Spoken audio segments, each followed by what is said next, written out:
दया जोशी. संस्कृत अध्ययन युट्यूब चॅनलवर आपल्या सगळ्यांचं स्वागत. आज आपण पाहणार आहोत व्यसनी मित्र परीक्षा या पाठाचा भाषाभ्यास. चला तर मग सुरुवात करूयात. पहिला प्रश्न आहे पूर्ण वाक्येनं उत्तरम लिखत. तर मी इथे प्रश्न नाही लिहिणार आहे, फक्त उत्तर लिहिणार आहे. तर तुम्ही पुस्तक घेऊन बसायचं आणि त्यामध्ये प्रश्न बघायचे. तर पहिला प्रश्न आहे अरण्ये कौ निवसतः स्म. तर त्याचं उत्तर आहे अरण्ये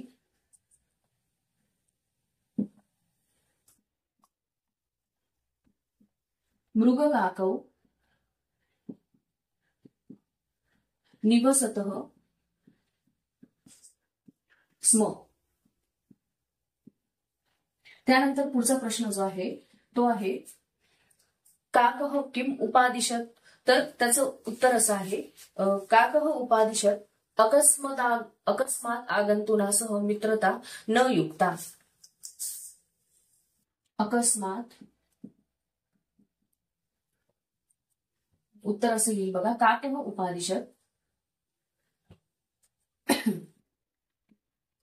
काकः उपादिशत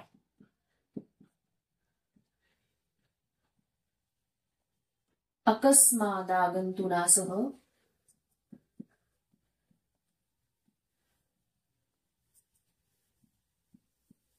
मित्रता न युक्ता. त्यानंतर पुढचा प्रश्न आहे ई. तर तो प्रश्न आहे मृगः प्रत्यहं क्षेत्रं गत्वा किम अकरोत्. तर त्याचं उत्तर असं येईल मृगः प्रत्यहं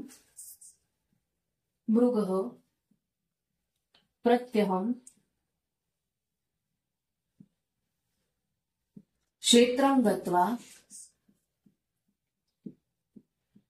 सस्यं अखादत. त्यानंतर पुढचा प्रश्न जो आहे तो ई. तो आहे क्षुद्र बुद्धी कुत्र निभृतं स्थितः. तर क्षुद्र बुद्धी वृक्षस्य पृष्ठतः निभृतं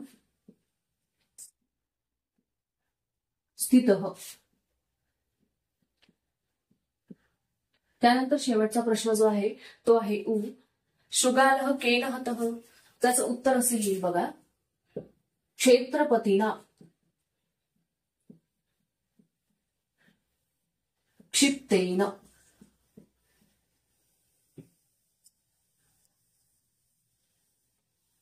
क्षेत्रपतीना क्षिप्तेन लकुडेन शृगालः हतः. शृगालः हतः. अशा प्रकारे आपला पहिला प्रश्न झालेला आहे. त्यानंतर दुसरा प्रश्न जो आहे तो आहे कः कम वदति.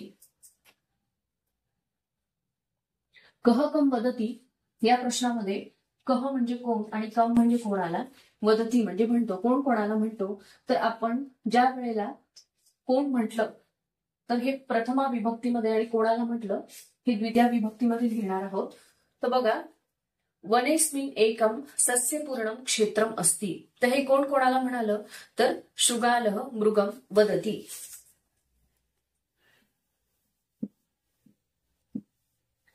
शृगालः मृगं वदति. त्यानंतर पुढचा प्रश्न जो आहे तर तो आहे मित्र छिंदी तावर मम बंधनम. तर हे कोण कोणाला म्हणालं तर मृगः जंबुकम वदति. मृगः जंबुकम वदति. त्यानंतर त्यातला शेवटचा प्रश्न जो आहे तो आहे सहवंचकः क्वास्ते. तर हे कोण कोणाला म्हणालं तर काकः मृगं वदति.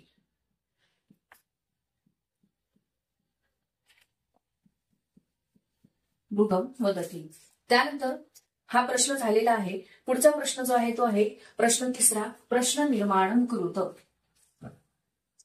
तर यामध्ये ज्या प्रश्नाखाली अंडरलाईन असेल ज्या शब्दाखाली, तर त्याचं लिंगवचन विभक्तीनुसार किम या प्रश्नात्मक सर्वनामाचा योग्य रूप आपल्याला तिथे वापरायचं आहे. बघा, शृगालह मृगेणसह मित्रताम ऐच्छन्. तर मृगेण याखाली अंडरलाईन आहे, म्हणून शृगालह केनसह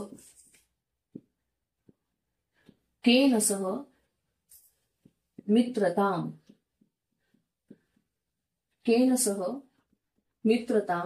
ऐच्छत्. प्रश्न चिन्ह. त्यानंतर पुढचं वाक्य आहे प्रदोषकाली मृगमन्विष्यन् काकः क्षेत्रे उपस्थितः. तर याचं असं येईल प्रश्न, कदा मृगमन्विष्यन्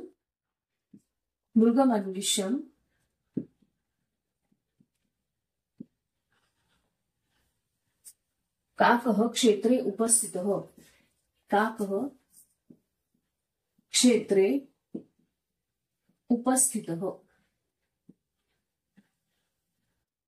प्रश्नचिन्ह. त्यानंतर पुढचं वाक्य आहे सह वृक्षस्य पृष्ठतः निभृतं स्थितः. तर सह प्रश्न असा विचारला जाईल, सह वृक्षस्य पृष्ठतः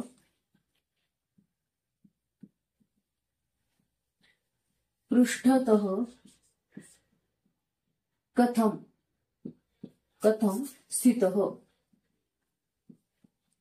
तर हा पण प्रश्न आपला झालेला आहे. त्यानंतर पुढचा प्रश्न जो आहे उत्तर पदम लिखत. तर यामध्ये पूर्वपद दिलेलं आहे, तुम्हाला फक्त उत्तरपद लिहायचं आहे. तर पहिला त्यातला प्रश्न असा आहे बघा, काको वदत.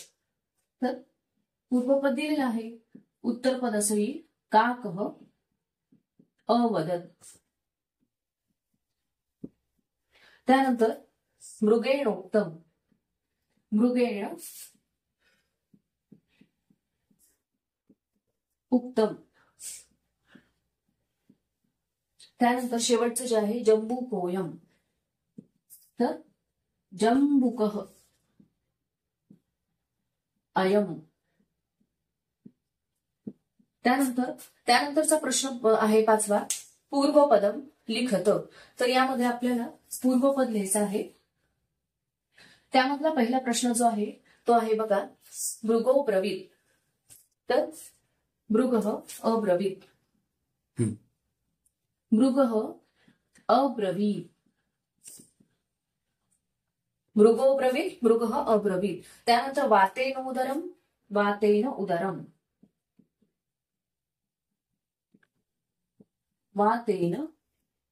उदरम. त्यानंतर शेवटचा जो आहे मृतोसी, मृतः असि.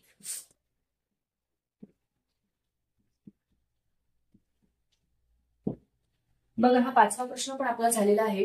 त्यानंतर पुढचा प्रश्न जो आहे तो सूचनानुसारम कृतीही कुरुत. तर यामध्ये आपल्याला कंसामध्ये जी सूचना दिलेली आहे त्यानुसार आपल्याला त्या वाक्यामध्ये बदल करायचा आहे. तर पहिलं वाक्य आहे मृगः प्रत्यहम तत्र गत्वा सस्यम अखादत. तर त्वांत अव्यय यातलं काढायचं आहे. तर त्वांत अव्यय काढताना आपल्याला काय करावं लागेल की जिथे त्वांत आहे तर त्या वाक्यामध्ये, पूर्ण वाक्यामध्ये जो लकार वापरलेला आहे दुसऱ्या वाक्यामध्ये, तर तोच लकार इकडे वापरावा लागणार आहे. तर त्याचं उत्तर असं, वाक्य असं तयार होईल बघा, मृगः प्रत्यहम गत्वा, मृगः प्रत्यहम तत्र अगच्छत् सस्यम अखादच्च.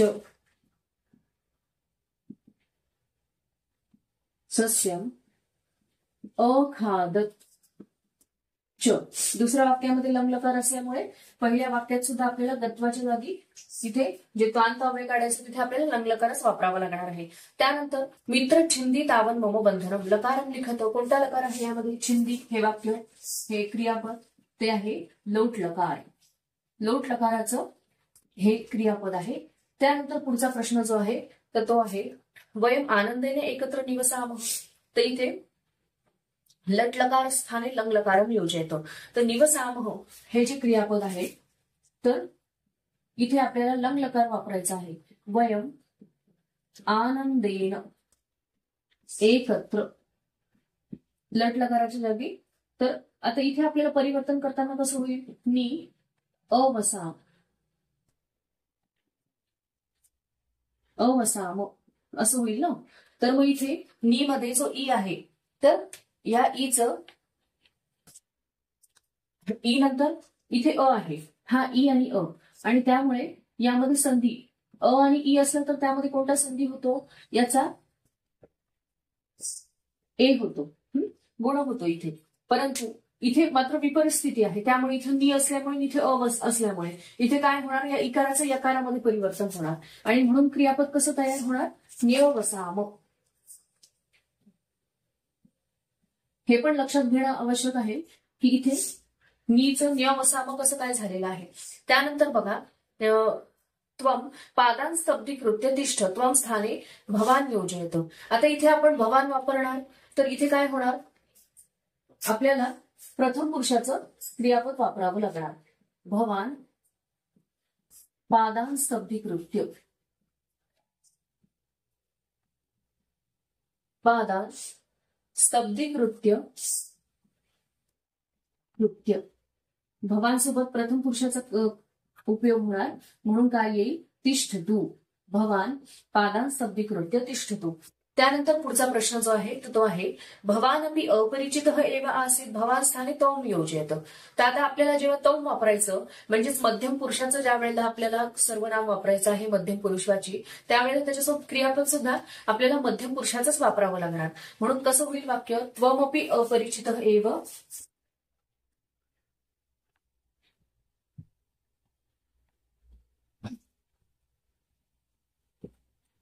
त्वमपि अपरिचितः एव असिहि.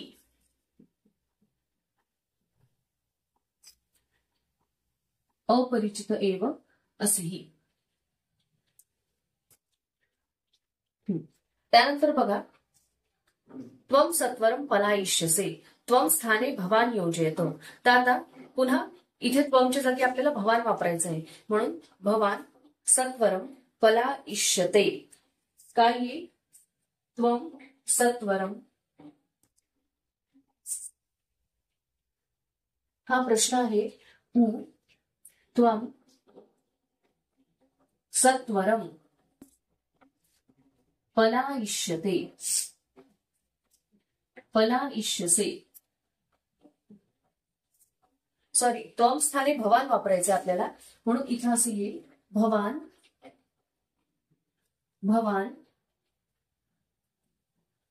सत्वरम पलायिष्यते. अशा प्रकारे हा आपला सूचनानुसार कृती कृत हा प्रश्न सुद्धा झालेला आहे. त्यानंतर बघा पुढचा प्रश्न जो आहे तर तो आहे स्तंभ मेलनम कुरुत. तर यामध्ये आपल्याला दोन जे भाग आहेत तर त्या जोड्या जुळवा असा तो प्रश्न आहे. तर बघा, विशेषण आणि विशेष्य, तर यांची जोडी आपल्याला करायची आहे. तर काय येईल? दृढ बंध, दृढ, दृढ बंध. त्यानंतर क्षिप्तेन लगुडेन, क्षिप्तेन लगुडेन. त्यानंतर एकस्मिन दिने,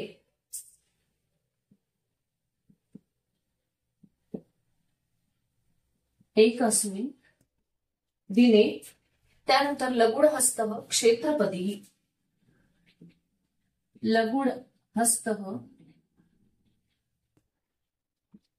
क्षेत्रपती.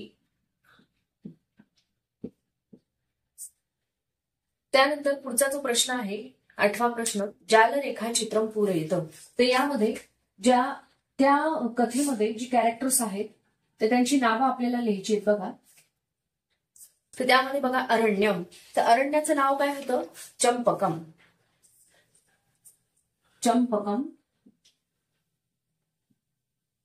चंपकम अरण्यम.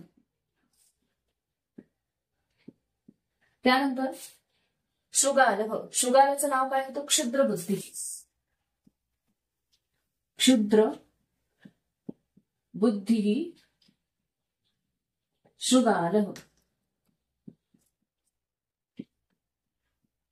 त्यानंतर मृगः, हरणाचं नाव काय होतं तर चित्रांगः. चित्रांगः. मृगः. आणि जो काकः आहे, जो कावळा आहे, तर त्याचं नाव काय होतं एकाक्षः. एकाक्षः काकः. तर बघा आपला 8वा प्रश्न पण येथे झालेला आहे. त्यानंतर 9वा प्रश्न जो आहे तो वक्त्रा तालिकां पूरयेत वक्त्रा संवादम मेलयेत. म्हणजेच काय की जो बोलणारा आहे तर त्याच्यासोबत त्याचा संवाद जो आहे तर तो आपल्याला लिहायचा आहे. तर जंबूकः. जंबूकहचा संवाद काय होता तर त्यामध्ये पहिलं वाक्य असं येईल जंबूकः. जंबूकः दर्शयामि त्वाम्.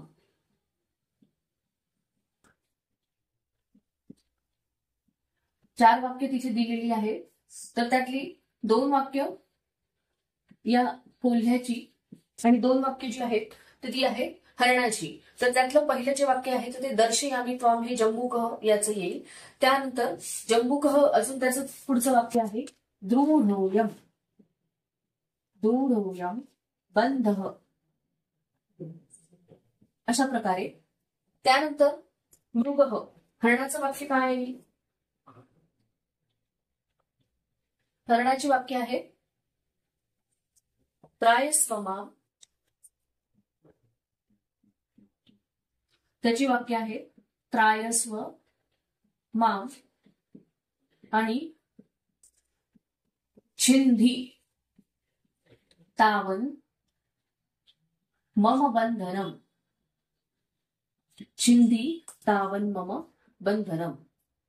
बघा तर आपला 9वा प्रश्न पण झालेला आहे. त्यानंतर तालिकां पूरयेतमध्ये पुढे पण एक संवाद दिलेला आहे, तो सुद्धा आपल्याला बघायचा आहे. तर पुन्हा ह्याच्यामध्ये जे आहे ते सुरुवातीला दिलेली आहे ती हरणाची वाक्य. मृगः, कोणती काय वाक्य आहेत त्याची तर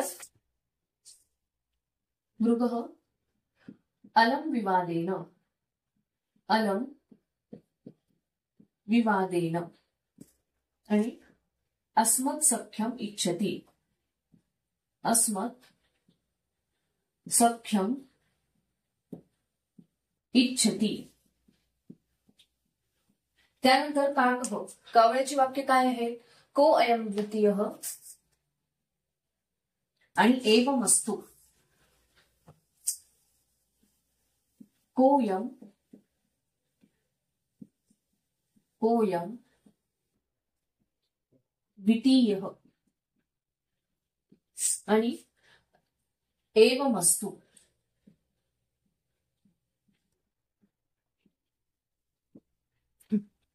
त्यानंतर 10वा प्रश्न जो आहे तर तो आहे माध्यम भाषया उत्तरत. तर त्यामध्ये पहिला प्रश्न जो आहे तो आहे स नरः शत्रुनंदनः इति वचनम कथायाः आधारेण स्पष्टीकुरुत. आता आपल्याला ज्या वेळेला माध्यम भाषेमध्ये म्हणजेच मराठीमध्ये त्याचं उत्तर लिहायचं असतं त्यावेळेला सुरुवातीला आपण संदर्भ देतो. संदर्भ म्हणजे कसा की हे जे वाक्य आहे तर ते कुठनं घेतलेलं आहे, त्यानंतर तो पाठ कुठनं घेतलेला आहे, अशा प्रकारे. तर मी याचं उत्तर सांगते आहे बघा की हा प्रश्न व्यसनी मित्र परीक्षा या पाठातील असून हितोपदेशातून ही कथा उद्धृत केलेली आहे. वरील वाक्याचा अर्थ असा होतो की तो मनुष्य शत्रूला आनंद देणारा होतो. हे या कथेतून आपल्याला चांगल्या प्रकारे बघायला मिळते. त्यानंतर पुढे उत्तर बघा कसं त्याचा विस्तार करायचा आहे. आपल्या मित्राने कावळ्याला हरणाला अकस्मात आगंतुनासह मित्रता न युक्ता असे समजावलेले असताना तो क्षुद्रबुद्धी नावाच्या स्वार्थी कोल्ह्यासोबत मैत्री करतो आणि त्या कोल्ह्याच्या जाळ्यात अडकतो. एका शेतात तो शेतकऱ्याने टाकलेल्या पाशात अडकलेला असताना त्या कोल्ह्याकडे तो मदत मागतो. त्यावेळी आपले खरे रूप प्रगट करीत तो कोल्हा मदत करण्यास नकार देतो व जवळच असलेल्या झाडाच्या मागे लपून बसतो. त्याच्या मरणाची तो वाट पाहतो जेणेकरून त्याला पुष्कळ मांस खायला मिळेल.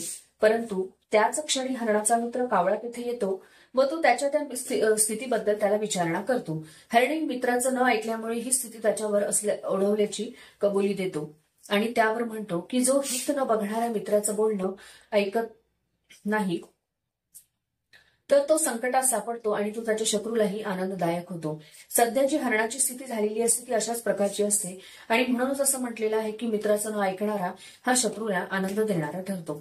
तर साधारणतः अशा प्रकारे तुम्ही उत्तर लिहायचं आहे. त्यानंतर बघा, काकेन कह उपाय उक्त हो. तर हा प्रश्न जो आहे तो तुमचा होमवर्क हा तुम्ही करायचा आहे. मी आता तुम्हाला समजावून सांगितलं आहे की तुम्ही कशा प्रकारे उत्तर लिहायचं आहे. त्यानंतर प्रश्न 11 बघा, अमरकोशात समानार्थक शब्द योजयित्वा वाक्यम पुनर्लिखत. आता इथे मृग हा शब्द अंडरलाईन केलेला आहे. तर त्यासाठी अमरकोशामध्ये काय शब्द वापरलेला आहे, तर मृगः साठी कुरंगः. आता मी इथे पूर्ण वाक्य लिहित नाही, फक्त त्याच्यासाठी कोणता शब्द वापरलेला आहे ते इथे लिहिते आहे. मृगः कुरंगः, मृगः कुरंगः. तुम्ही वाक्य पूर्ण लिहायचं आहे. त्यानंतर जंबूकः, जंबूकः ह्याच्यासाठी कोणता शब्द वापरलेला आहे, तर तुमच्या पुस्तकामध्ये शेवटी अमरकोशामध्ये जे अमरकोशाच्या ज्या पंक्ती आहेत त्या दिलेल्या आहेत त्या तुम्ही बघायच्या आहेत. तुम्हाला याच्यापेक्षा जास्त सुद्धा शब्द तुम्ही लिहू शकतात किंवा मी जो दिलेला आहे त्यापेक्षा वेगळे शब्द तुम्ही लिहू शकतात. पण एक उदाहरण म्हणून मी तुम्हाला हे देते आहे. तर बघा, जंबूकः ह्यासाठी शब्द वापरलेला आहे शृगालः किंवा क्रोष्टः. जंबूकः, शृगालः किंवा क्रोष्टः अशा प्रकारे. त्यानंतर ही जो प्रश्न आहे तर त्यामध्ये मृगम अन्विषण काकः तत्र उपस्थितः. तर काकः साठी शब्द वापरलेला आहे करटः किंवा करटः किंवा अजून कुठला शब्द तुम्ही तिथे लिहू शकतात, करटः किंवा अरिष्टः असं, अशा प्रकारे. तर आपला 11वा प्रश्न सुद्धा झालेला आहे. त्यानंतर 12वा प्रश्न जो आहे तो आहे विरुद्धार्थक शब्द लिखत.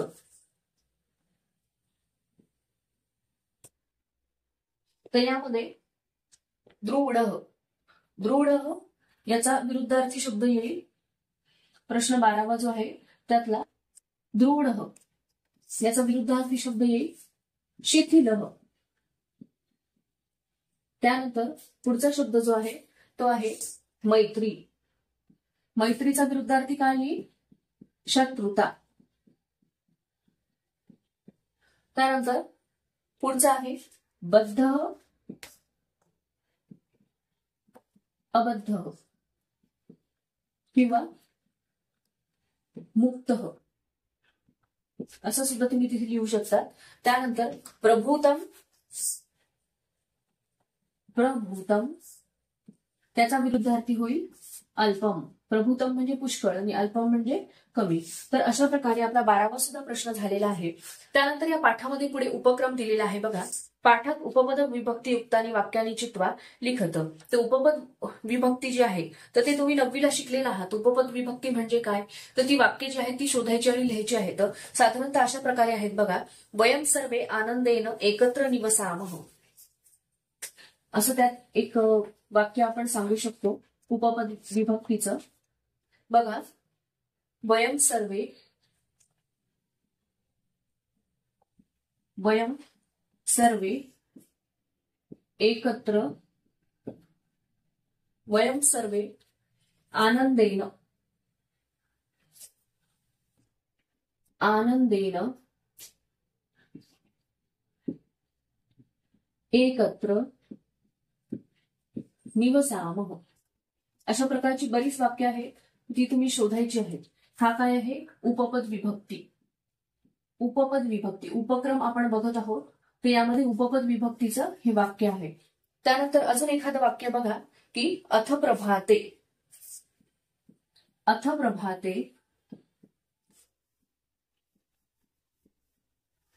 अथ प्रभाते क्षेत्रपतीः लघुणहस्तः आगच्छत्.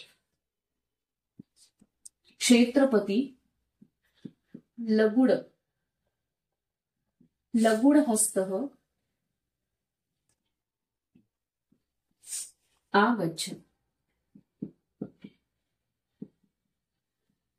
अशा प्रकारे अजून भरपूर वाक्य तुम्हाला सापडतील ती तुम्ही शोधायची आहेत. काही उदाहरणादाखल मी इथे दिलेली आहेत. त्यानंतर उपक्रमामध्ये पुढे आहे बघा, पाठात शत्रुरूपाणी चित्वा लिखत. आता शत्रुरूपाणी ही जी आहे ती तुम्हाला पुढे अभ्यासायची आहे. शत्रुरूप म्हणजे काय, तर त्याला वर्तमान कालवाचक धातुसाधित विशेषण असं सुद्धा आपण म्हणतो. तर काही रूप जी आहेत ती या पाठामध्ये आलेली आहेत. ती बघा, भ्रमण, भ्रमण आणि पश्चात, ही काय आहे, शत्रुरूप. पुन्हा एकदा व्यवस्थित लिहिते मी, बघा ही आहे शत्रुरूप. शत्रुरूप कोणकोणती आहे, भ्रमण आणि पश्चात. अशा प्रकारे आपला हा जो भाषाभ्यास आहे तर तो संपलेला आहे. माझा जर व्हिडिओ तुम्हाला आवडला असेल तर लाईक करा, शेअर करा आणि माझ्या युट्यूब चॅनलला सबस्क्राईब करा. धन्यवाद.